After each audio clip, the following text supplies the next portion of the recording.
This video is brought to you by IXL, used by millions of students worldwide to get ahead in math, English, and more.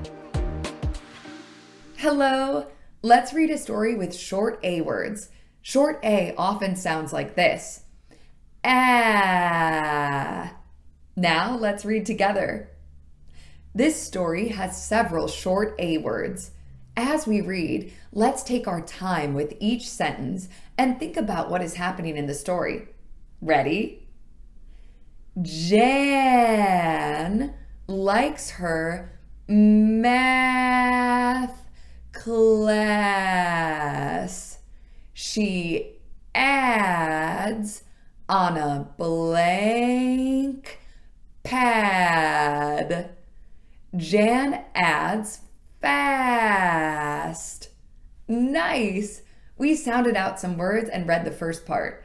Now let's read it a bit faster. Jan likes her math class. She adds on a blank pad. Jan adds fast. Excellent! Now that we've read the sentences, let's think about what this part is telling us. It's telling us that Jan enjoys her math class. She uses a blank pad to practice addition, and she's very quick at it. Let's keep reading. Math is fun, Jan says. I can do math all day. It sounds like Jan really likes math. She said it's fun and she can do it all day. Nice work reading this story about a girl who loves math.